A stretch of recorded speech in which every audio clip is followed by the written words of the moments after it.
happiness, I'm going to correlate a lot of approach to life, a healthy and happy life, with a lot many evidences which have been gathered and found out in this land. In the East, people call the US to be the land of opportunities. And I would like to add one more positive adjective to that. It is the land of investigation and search. Not only research, search. So this land of investigation, a lot has come up as conclusions and findings from Stanford to Boston and to Harvard and to York College, God knows where all. Thinkers are at work.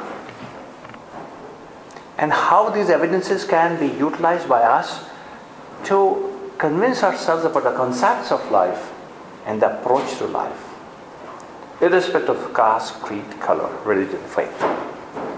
At a level of neutrality, the peak of life, of values, approach, emotionality, and action, which we in India call karma.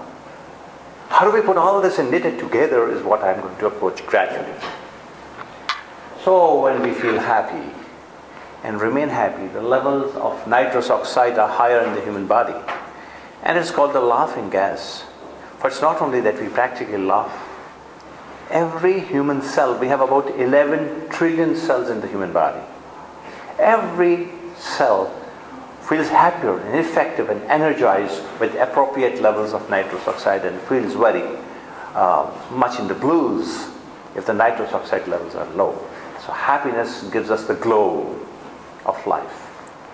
Similarly, when we are happy, the levels of a particular molecule are higher in the body, and all those who go to the gyms and the workouts, they know it. Those who are happy, they know it. Those who meditate, they know it. And the name of that is endorphins. The morphine released within the body. The endorphin levels are high. We're saved from depression. We are on a high. And we'll not only say high, but we'll be on the high. It improves your health, your immune systems. And it happens because of remaining happy. Or in spite of certain reversals, telling yourself how you can keep yourself happy. Next slide. While at the village end where I work, 3 days a week I visit the mountains and the villages and small, tiny locations of habitations, maybe 15 houses, which we call a Himalayan hamlet. I visit the villages 3 days a week, every Wednesday and Saturday and Sunday when I'm back home in India, to serve the poor free. And what do I get in the bargain? I lose all the money that I could have collected and earned and piled up those days. But that piling up of money is not giving me happiness. For you have never seen Dr. Sanon chewing and swallowing down rupees or dollars. Or have you seen Bill Gates doing that? No. So achieving and accumulating gives you a kick, no doubt, but beyond a point you have to kick it back. For it doesn't give you sustainable happiness, and you will search it out of something else, and that is in the process of getting and sharing. So my business is I go to the mountains not as a great man. I'm not a messiah. I'm not following Mother Teresa. I'm just an ordinary man doing business with nature. I give some to get wholesome. When I give some and share some, people feel happy. But I get manifold more happiness. I come back happy, with high esteem, driving back home the whole days of rigors and bumps of those mountainous roads. But there are others who are happier than me. One day I was driving past on my way to a village, and I found these 2 children on a mule. They don't have anything much if you look at it materially. The brother and the sister and the father are happy, and I stopped my car. My God, this is happiness. What makes them happy? Hershey's? A good red wine?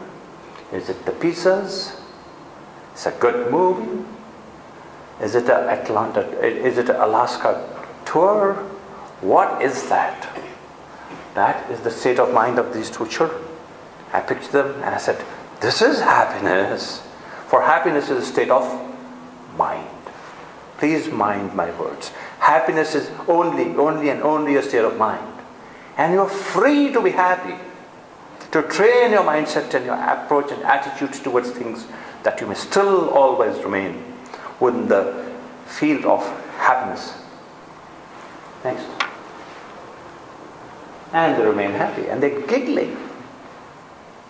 And I'm thinking, growing with this thing, what makes them so happy? They're being together. They're caring for each other.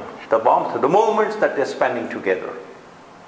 Oblivious of the challenges of not having food the next moment. Not having the right kind of sports shoes to walk. Not the best dresses to change. Not a proper house to live in. Oh, they're happy. Next. And here is an iceberg which I'm representing.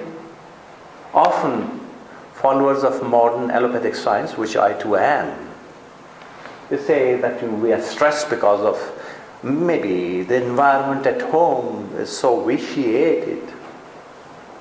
Somebody is so picky at home, I just can't take it. I'm so happy at the college or my office, but when I go back home, oh, it is hell. Others feel it is the work environment of a place. And third say that I'm happy at home and the place, but I'm at risk of being mugged. And I don't walk out at a particular time. And I need to move from this to another place. 3,000 miles away within the US. Long truck, everything is being shifted. So that I can be happy there. And then you move out from there back down south. Texas is a warmer place. However, I think I will be happy there. And we're in search of happiness in India too, very similarly.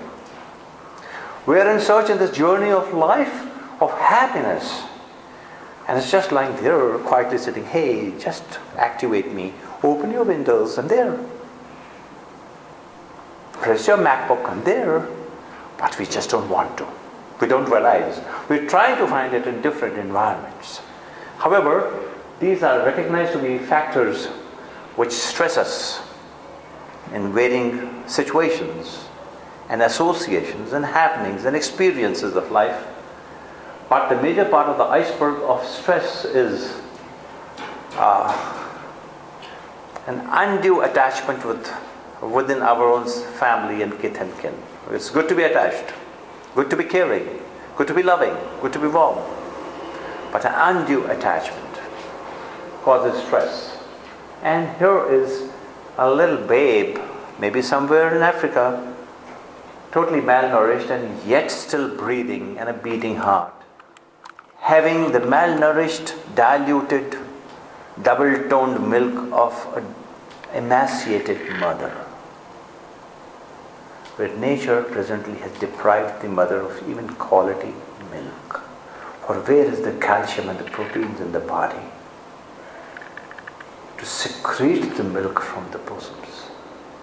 And yet, the child feels secure. Why? The warmth and the promises of mother. An emotional state of mind. When we start feeling emotionally deprived and dehydrated, and we do not maintain our bondages of warmth, of care and share with each other, everything is there in the modern world. And this emotional deficiency results into stress. And it just needs a warm heart and a warm hand to hold. And say, my son, my darling, my dad, my mom, my friend. The whole group, call it a gang. But we are all there together. We are a team, we are a small world, we are a village, we are a unit, we are a club. And we mean it. And the moment we activate this state of our mind, of our emotional agility, life is great and fun, and insecurity runs away.